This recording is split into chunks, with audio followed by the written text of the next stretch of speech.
Episode of the SDSU podcast is sponsored by Marz Energy Cream, the first ever topical energy delivery product. Think energy drink, but it's a lotion. It contains a proprietary blend of natural ingredients, including caffeine, taurine, and B vitamins, to provide an energizing boost. And unlike traditional energy drinks and gels, Marz Energy Cream is sugar-free, contains no artificial flavors, colors, or preservatives. If you want to try it out, go to marzenergydrinkcream.com and use the code Andre, spelled ANDRE, at checkout to receive 15% off a purchase of a 50 milliliter tube.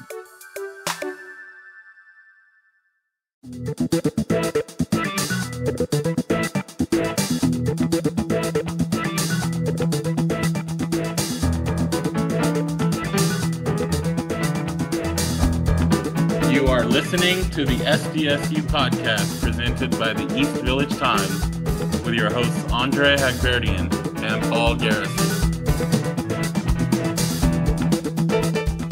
Welcome, listeners, to another episode of the SDSU podcast. I am your host, Andre Hagverdian. We'll be joined shortly by my co-host, Paul Garrison, and a few others. This is an interview with another newcomer to San Diego State basketball, Jay Powell, who's a transfer from Campbell in the Big South. Powell had played in prior teams as well, Jacksonville State and junior college, before making it to Campbell. And now in his final season in college basketball is at San Diego State, hoping to help the Aztecs get back to not just the NCAA tournament, but hopefully to the Final Four in the national championship game. This is the last you will hear my voice for the rest of the episode. I was in Maui, beginning my vacation prior to heading to Honolulu to cover the San Diego State football game, so I did not participate in the interview with Jay Powell. Paul led the way there with Tron, and you'll hear a third voice on there that you have not heard previously on this podcast. His name is Chris Spearing. Chris has been an EVT writer for a number of sports outside of San Diego State. He's been covering the Loyal and soccer. I believe he has done some wave stuff, and he will be helping contribute to San Diego State basketball as the season gets going. After the Powell interview, the three of them will give their takeaways, and you'll hear Chris talk about some of his background and how he, it's connected to San Diego State athletics as a San Diegan. So I think you guys will enjoy and look forward to Chris's coverage of basketball and maybe football and maybe some other San Diego State sports as those seasons begin as well. So yeah, let's get to the Jay Powell interview. The three of them will then give some of their takeaways before we close it out. So I hope you enjoy it. All right, I want to welcome everybody to the SDSU podcast. I'm really excited for our guest today, Jay Powell, transfer to San Diego State basketball, is kind enough to join us. Jay, how you doing today? I've been doing good. Just been taking a day at a time. We got the day off today, so just been resting and doing a little bit of rehab.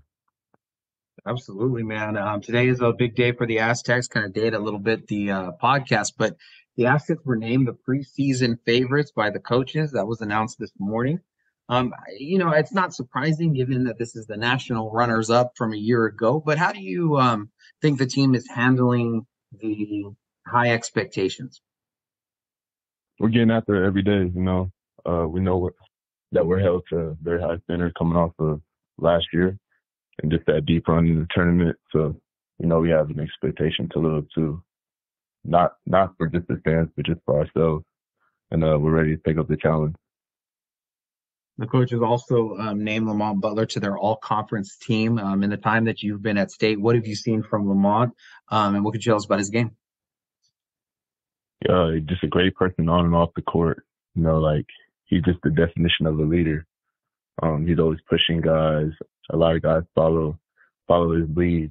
And he has very good respect for me for the time that I've known since I've been down here.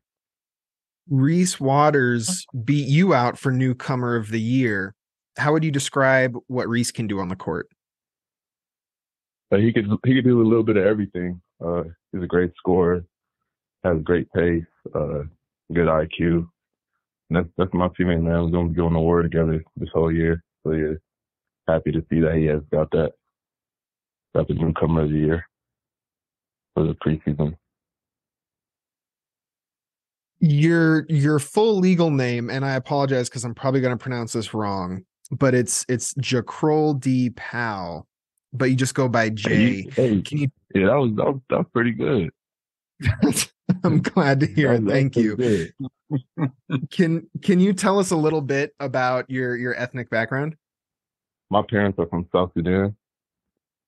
They were born and raised there, and they came to the States in 1994.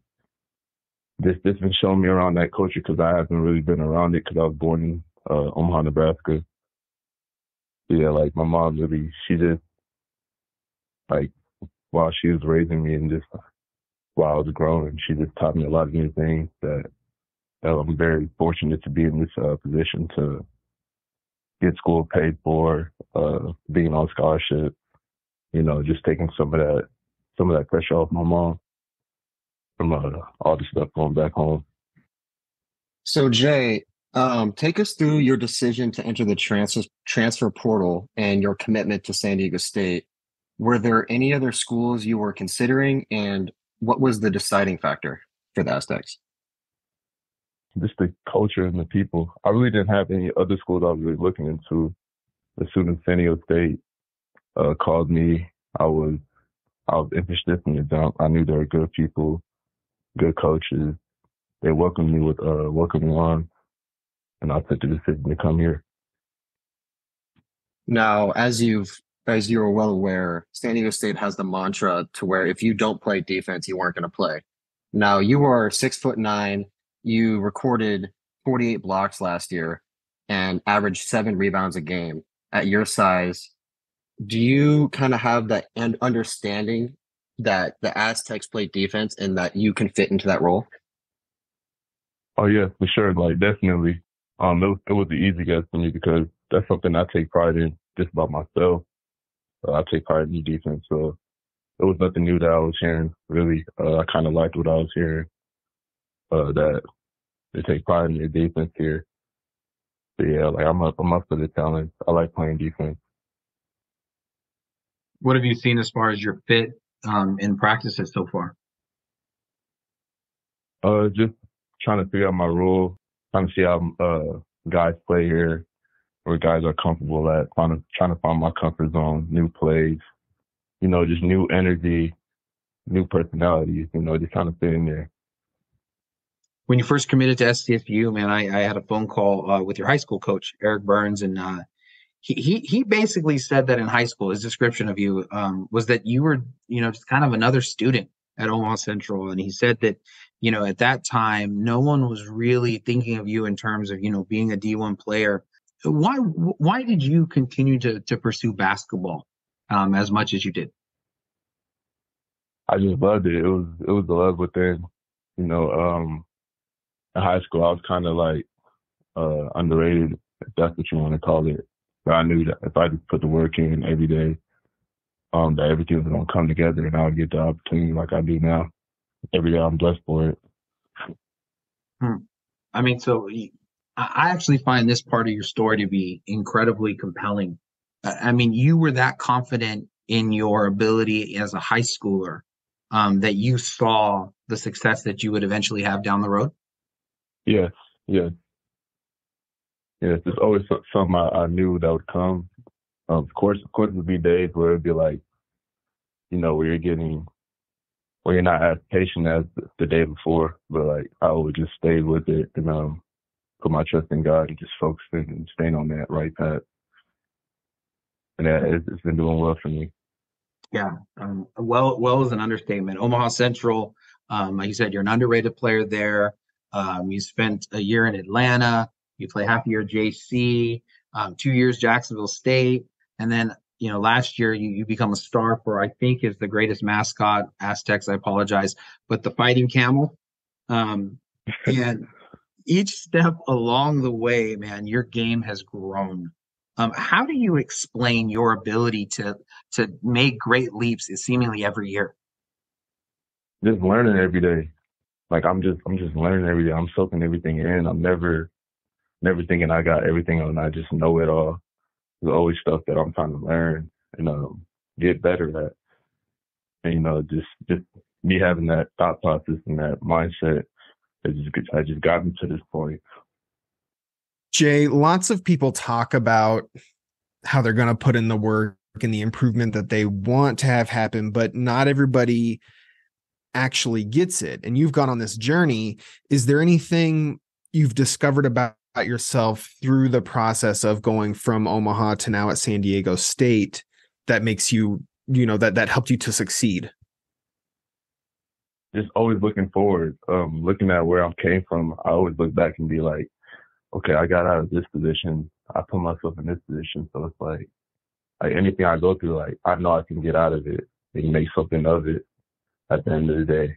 So like, just like not being too satisfied, but like just knowing that there's better coming in the future is what just kept me on point. I feel like, and not really listening too much to the outside. Have there ever been times where you thought about moving on from basketball and doing something else? And if there were those times, what allowed you like to stay focused and keep fighting and keep progressing? I don't think there was ever a time where I was going to give up basketball. But has there been times where it's been like where it was hard at? Yeah, for sure. And I'm thankful to have like mentors around me who've been watching me grow up before I played basketball, who gave me good guidance and just made sure I kept my faith in and know that this is my purpose. And the ball is not going to stop now. Jay, I believe it was your junior year at Jacksonville State when you had the opportunity to play in the NCAA tournament. I believe it was the 15 seed against the number 2 seed Auburn. What do you remember about that experience and your hopes to getting back there this season? I seen the work that we put in to get to that point. It was a whole different experience making it to the tournament, coming from Jacksonville State, and it kind of gave me like a feeling that I want to be back there again.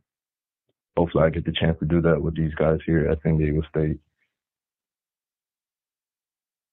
And the last question from me, what is the biggest thing you want to improve on for your time here at San Diego State? Biggest thing I want to improve on? There's many things I want to improve on. You talking about like as an individual, like just me, like physically, or it can be you individually or with the basketball team. I want to be able to like be more vocal on the floor. As far as like physically, of course, I want to get better every day and everything I need to do. There's always room for that. But the biggest thing I want to get better on is just being more vocal, being more of a leader, knowing that I'm one of the older guys in the group, and just using that to my advantage to be to help the team. How do you balance the idea? You just said you were the older guy, but you're also one of the newer guys. How has there been a tension between those things, or have you found your teammates very receptive to your leadership? They're very, very receptive. I mean, like I said in the beginning, like they're all good people. As soon as I got down here, they welcomed me with welcoming arms, and I felt like here was home as soon as I got down here and talked with some of my teammates. And that's why I made a move to come to San Diego State. For people who haven't seen your game, how would you describe it? Just real versatile. Like I kind of like to say like a do-it-all type. I feel like I could play every position on the floor because of my height, but then I have a different skill set that guys my size don't have really. How would you describe the skill sets? Like what are some of those things that you're able to do that kind of separates you, like you said, from guys your height? Just dribble, pass, and shoot. I'll probably feel like my IQ's at a higher level, getting guys going, getting myself going. Also on the defensive side, just using my length. My length is a big presence for me on the defense side of there, getting blocks and rebounds, and pushing the ball when I get a rebound. to cause mixed matches. And I feel like that's what makes a difference to my game. Last basketball related question. San Diego State obviously has had a lot of success with transfers. Has Darion or Micah, Jaden, have they given you any advice on how you can, fully acclimate to the team as quickly as possible? Yeah. Like I've been getting different advice from all types of different advice from all the guys. Darion coming here, Mont coming here, it's been a lot of transfers coming here. So like they kind of been like letting me know what's going on, what I needed to get better at, what I need to focus on, what the plan is here, and kind of just letting me know, get familiar with the guys here. And that's really about it. Great. Got some rapid fire basketball related questions, just some questions that let Aztec Nation get to know you a little bit better. What's your favorite food? My favorite food is pasta. And is there any particular type of pasta? Chicken Alfredo. Okay. Nice.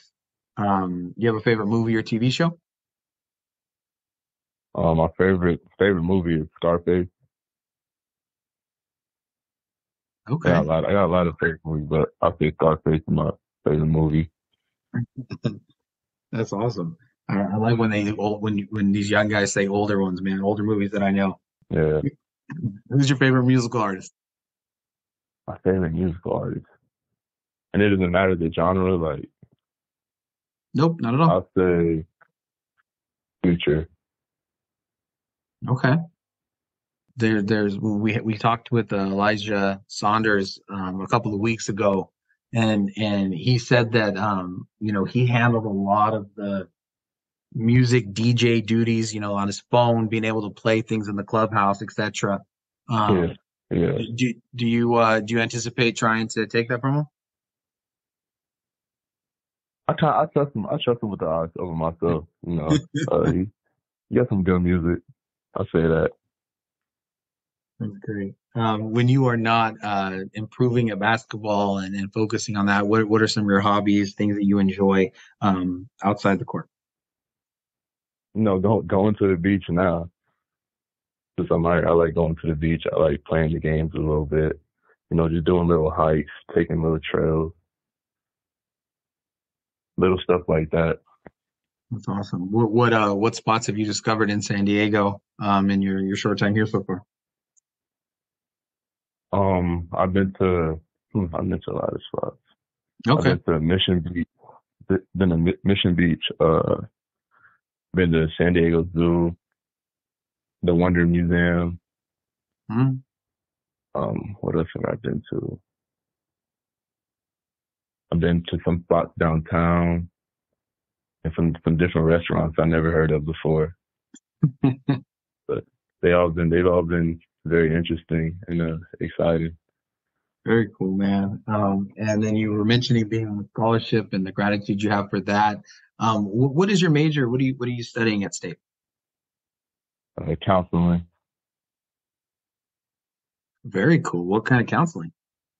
Kind of just like all areas of it, working on like psychology of the brain and how the human brain works, different perspectives. Yeah, man, I think all that's such really, really fascinating. Jay, thank you for your time. Really, really appreciate you on your off day being able to spend a little time with us and help us get to know you a little bit. Really appreciate it. Appreciate you for having me. Thank you. Episode of the SDSU podcast is sponsored by Marz Energy Cream, the first ever topical energy delivery product. Think energy drink, but it's a lotion. It contains a proprietary blend of natural ingredients, including caffeine, taurine, and B vitamins, to provide an energizing boost. And unlike traditional energy drinks and gels, Marz Energy Cream is sugar-free, contains no artificial flavors, colors, or preservatives. If you want to try it out, go to marzenergydrinkcream.com and use the code Andre, spelled ANDRE, at checkout to receive 15% off a purchase of a 50 milliliter tube. Well, first of all, I mean, starting off, we a little bit of announcement. Chris Spearing is joining us in the podcast. Andre, poor guy, he is with the football team suffering away in Hawaii, and I know. But Chris is going to be covering San Diego State basketball for the East Village Times, along with Tron and Andre and I. Chris is going to be, the person most responsible, kind of more that beat writer role. So, Chris, welcome to the team, man. We're really excited that you're going to be here for this season after they went to the national championship game. Yeah, it's going to be an extremely fun season. I appreciate you, hollering at me, asking me to, help contribute and whatnot, and so I'm excited. I've been following San Diego State basketball since I was little, since before even Kawhi joined the team. So it's been a fun run watching them for the last 15 years or so. I've been following with the football program most of my life too. In fact, I actually played football growing up, so played a little bit in college as well. So my quarterback in high school was Christian Chapman. So he, one of the winningest quarterbacks in SDSU history. So he's one of my closest friends. So I've been a part of Aztecs Nation, for a long time, despite not really working with them. But I'm excited to get the ball rolling here. No, we're excited too, and it's kind of a bittersweet thing because Chris is available because the Loyal are shuttering their doors, but he has covered the Loyal for sadly a long time. Yeah, completely sadly. So we're I guess the Loyal's loss is our gain, and we're excited for what they're going to bring. But let's jump our attention, man, with Jay Powell. Extended interview. I think it's one of the first that we've been able to hear from him. Tron, start us off, man. What is just your initial thoughts of what you heard from him? I think he's going to be a good addition to the team. The biggest thing that I had was when I asked him about Reese Waters getting newcomer of the year, because I really appreciated that he did seem genuinely happy for Reese. Yeah. I'm also sure there is a part of him that would have liked to have been the newcomer of the year also. Like, he's a competitor. How could it not be? Right. But that doesn't take away from the genuine joy, I think, that it seemed he felt for his teammate. Good call. And I think the other part of it that the part of his story that I am the most intrigued by, you talk to athletes and they can always kind of parrot back to you the things that they're supposed to say, growth mindset, I'm always going to be working, I'm never out of the gym, can't be satisfied, and all that stuff. Right. And they should. I mean, that's the message. They're trying to believe that. They're trying to do that. That's what they should be doing. But you don't always see continual growth despite them being able to say that that's what they're doing. Just being ignorant about Jay Powell and his process. When I was talking with his high school coach, right when Jay committed, I was thinking that, I mean, this is a 6'9" guard, a 6'9" positionless. He says he can play every position. You watch him and you kind of believe him. And I'm thinking to myself, something had to happen weird along the road. Maybe academically he wasn't ready. Maybe something that explained the odd, non-traditional path that got him to San Diego State. And for his coach to be like, oh no, he was just another kid on the campus. No one really thought of him along those times. And he, and Jay said that he was underrated, but people were playing him at the 5. They were playing him, just because he was tall, etc. I was really, really excited about his ability to grow, because if he does everything that he's done every year of his career at State, he could win the newcomer of the year. For me personally, the thing that opened up to me was the fact that he was a junior college player. I actually played football in junior college for 2 years up at Saddleback. And so I know the process of being in that JC level. And it feels like you're kind of at rock bottom a little bit. You know, you're not on scholarship. You're asking for money. You're kind of couch hopping sometimes depending on situations. So there's a lot of roadblocks when you're at a junior college, and he seemed to, put that all aside. His focus remained wanting to go D1. That was his goal. He wanted to play Division 1. He knew he could do it. But just hearing that he excelled during his time in junior college and was able to transfer out to Jacksonville State and go get to the natty, not to the natty, apologize, to the NCAA tournament, to the March Madness tournament that everybody dreams of getting to. And so he has that experience now, and when he's going to bring that over to the Aztecs, and that's going to be huge. You know what's awesome? You made the mistake of calling the NCAA tournament the national title game. and that's a mistake that fits the Aztecs now. Like, we all know, Right. of course he was thinking about that. Like, that's pretty cool. Like, there is that whole national title thing.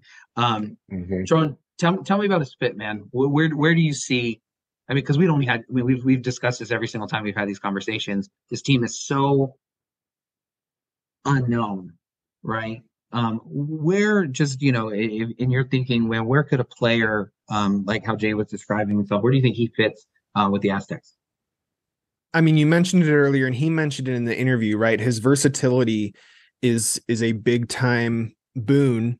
Before recording, we mentioned briefly, like, kind of comparing him to Jalen McDaniels a little bit, in the sense of he's a tall, skinny dude, but he has a lot of skills to him, right? Malik Pope was kind of similar in that way also. From what I saw in the games that he played at Campbell, I've been envisioning him playing like the power forward role, because the skills that I saw when I watched were that he's a really good weak side shot blocker, right? Which is a little bit different than like what Nathan Mensah would do, where he can take guys straight up.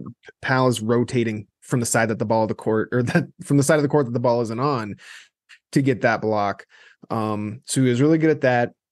The other thing I thought he was really good at was ghost cuts, which is like a back cut, but with the specific caveat of your defender isn't looking at you anymore. So they take their eyes off you for a second and they can't see you anymore, and you cut behind them. And then when they look back to where you were, you're gone. You're like a ghost. He was really good at that at Campbell. And that's something that would be super effective from the corner, where the Aztecs often like to play those power forward guys, right? We saw it a lot with Matt Mitchell a couple of years ago, and even Kashad Johnson when they weren't doing the two post duck-ins. There was a lot of Kashad Johnson in the corner. So that's just based off of what they've done in the past. That's where I thought he would work the best, but he does have the versatility to not be pigeoned into that position or that role. Like, he can do a lot of different things. It's the only question with him is going to be, how quickly does he adjust to this increased level of competition? That's going to be the only thing. And if he keeps improving the way you've been saying, it'll happen at some point. It's just a matter of when. I think it's a great point, and I agree with it. I think the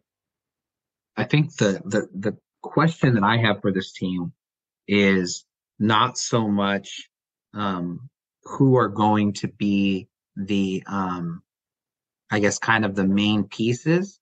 The question that I have is, how is everyone going to fit around them? Like, I fully expect Jaden Ledee and Lamont Butler to be the people who have the ball in their hands towards the end of the shot clock. Darian Trammell in there as well. But the thing that I'm curious about is, where does, like, those hustle plays, where does the extra rebounding come from?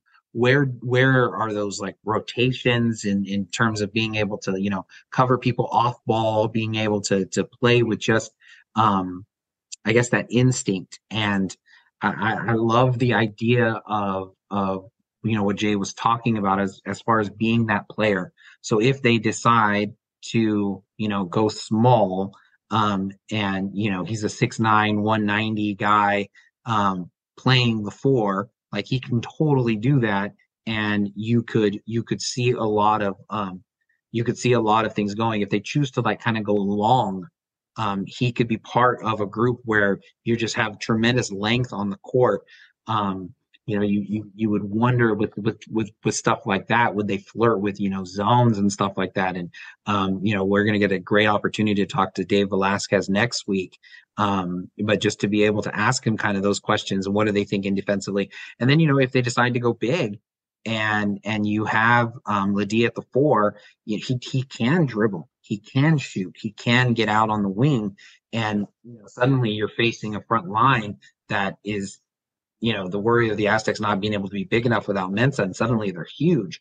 And then, I love the idea that you said about shot blocking.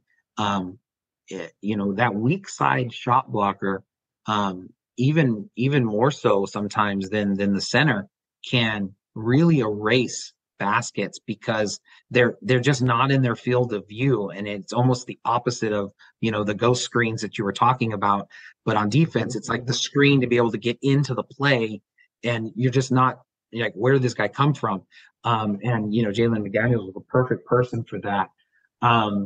Chris, with what you've seen, from the Aztecs, with all of the athletes that they have coming in this year, do you anticipate that offensively they might be able to run with greater speed? Because Jay was talking about being able to when he gets a rebound, to be the person himself who pushes the ball, as opposed to always having to find a guard. I believe so.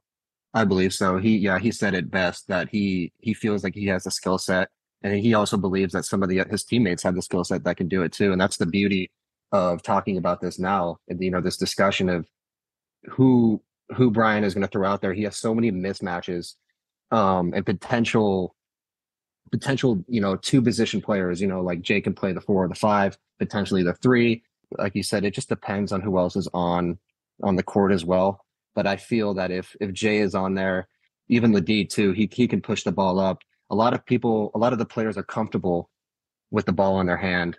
And so, yes, I do think that they could play with a little bit more pace. You could see, it can backfire on you, a little bit if they don't get that defensive rebound and someone kind of cheats up court. But I do think that you're gonna see it early in the year, that they're gonna try and push that pace, because they know what they can bring to the table defensively. And the more points scored early in the game is going to be a huge +1 for them. The last thing that I have, and obviously you guys jump in with any other additional thoughts that you have. I find, a big question that's still interesting to me. And we've heard from, Elijah Saunders, we heard from it all last year, was how close of a knit team that they were, a year ago, how much they enjoyed being with each other, off the court.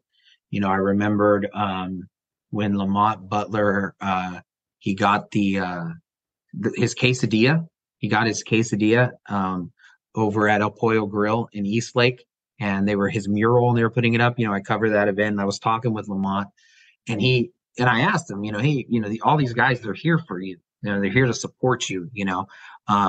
And they also, I think, got a free meal, so that was good. But he said, what I asked him, why is this important that they're here? And he said, so many of last year, we were always together, and it's really important that we can kind of replicate that this year. And so from what you guys heard from Jay in terms of his ideas of being a leader, because he's one of the older guys, with a team that has a leadership void, at least on paper, and also how receptive, and then how much, like, right away, how welcoming they were, and what it speaks to, what the coaching staff and what that culture is at San Diego State. It definitely speaks well to the culture. I mean, is the short answer. He talked about how everybody's kind of accepting him and bringing him in. I think it is very telling when he can be a new guy, but also be a leader. Like, there's an instant respect for the new guys, which also speaks to the trust in the coaches. Like the players know if the coaches bring somebody in, this is another dog, right? On top of just, I'm sure that gets added as they see Jay in the workouts and in the practices and stuff too. So it's definitely a culture thing. It definitely speaks well. And it's the difference between a team and a program at the college sports level, right? At the college basketball level is having this stuff that's just kind of built in and just assumed. And it's I'm trying to think of the analogy, but they're going to give this as a default until you give them a reason not to. And normally it's the other way around, right? Normally it's like, you have to earn the respect. Like you're here, you get the respect because by being here, you've already earned it until you lose it doing something else. So I think it bodes very well for this year as a team, as well as just the program as a whole. Yeah. And to go off that, San Diego State has, they are known and have had a lot of success with transfers coming into the program and doing well right off the bat. So with guys like Jay seeing, and you brought this up earlier, Paul, when he had all those former transfers talk to him and give him that guidance when he came in, it kind of just shows that the players they're ready for the moment. Coach Dutcher has built this program. He hasn't built this program, but he has maintained this program to this certain level of expectation. And now that they're coming off this championship run, and so they are one of the premier teams in all college basketball. And I feel like a lot of these players know that. And so, going through that whole process, that whole month process of being in that tournament, they were more than a team. They became like a family. They're with each other every single day, all day long. And so they kind of know what it takes to have, different guys come in and whatnot. And so right now, when, before this season even starts, it's nice to know that this team still does have some of those transfers from last year on the team. And, they can bring in, with Reese and with Jay. I think that the program has proven itself that they know how to get this done right. If that makes sense. No, I think so I kind of went random there, but no, I think it completely makes sense. And, I think that this year in a lot of ways,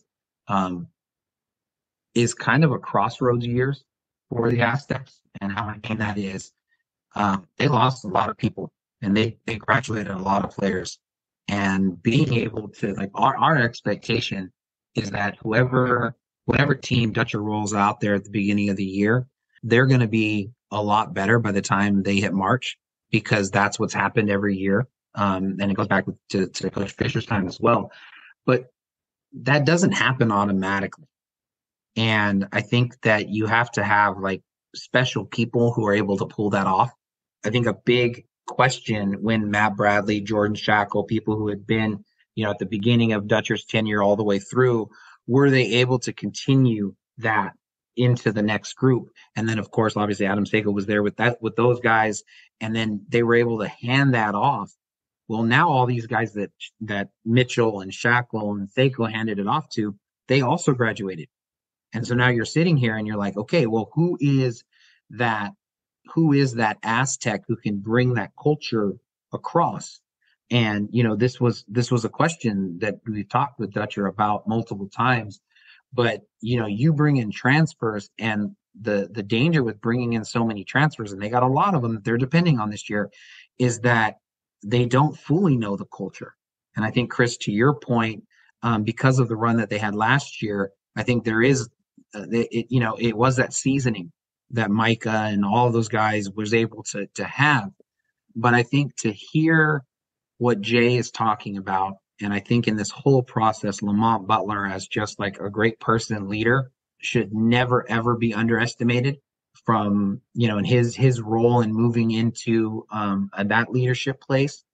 But I think it's huge, because I think that's what's going to make the Aztecs good this year, is their ability to be a lot better at the end of the year than they are at the beginning. And I think somebody like Jay Powell, who, when he says like never be content, it's not a bumper sticker. I mean, this guy has had plenty of opportunities to pat himself on the back and be like, look, I've accomplished what nobody said I could. And he didn't, you know. So I think that having a player like Jay Powell in the program, I think is huge, because I think it's infectious. And he's the kind of person and the kind of like we're going to grow, we're going to keep improving, we're going to keep doing this, we're going to, you know, and that grit, I think Tron called him a dog earlier, that grit that Aztec fans are used to seeing in their players. Like, I think you could hear it from Jay, that like he's gonna fight, he's gonna understand where he came from, he's gonna understand, you know, all the steps, and he's been working for this opportunity. And so I just think it really, really bodes well. And like I said, that was the last kind of thought that I had. But you know, closing it out, is it fair, Tron, Chris, to say that in people's estimations of this team that people are maybe underestimating Jay Powell's impact on the Aztecs this year? They might be, you know, they might be doubting it now, but once they see him on the court and what he can do, I think they'll quickly see what he's able to do, and he can be a leader on and off the court. It seems like, especially after talking to him today. Yeah, I think so. I mean, I understand if they're coming from the point of view of he was playing in the Big South, and the Big South is not the Mountain West. I get that. That makes sense. But the things that he is best at, I think, are things that translate pretty well, regardless of level. Combine that with his attitude and his growth mindset, and I think for sure by the end of the year he's going to be proving people wrong.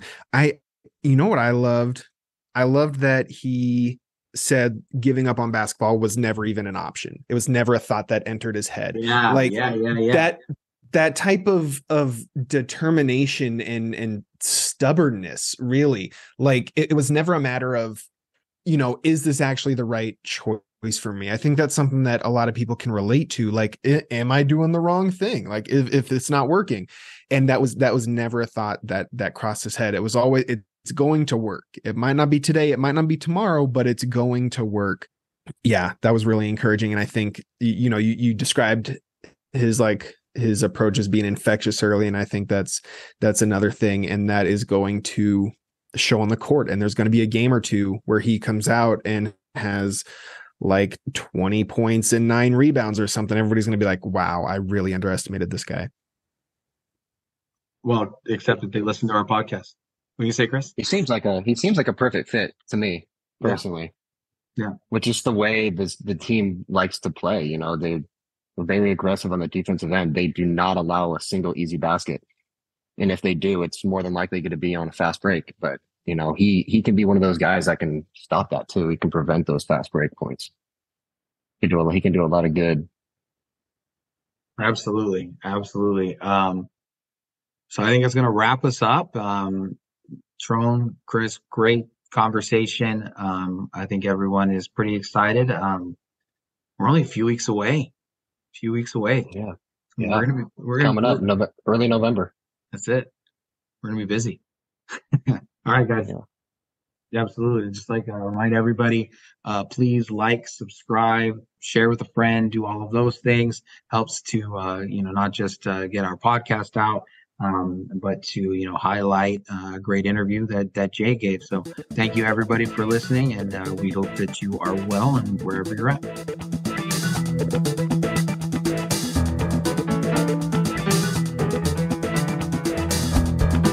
You are listening to the SDSU podcast presented by the East Village Times with your hosts Andre Hagberdian and Paul Garrison.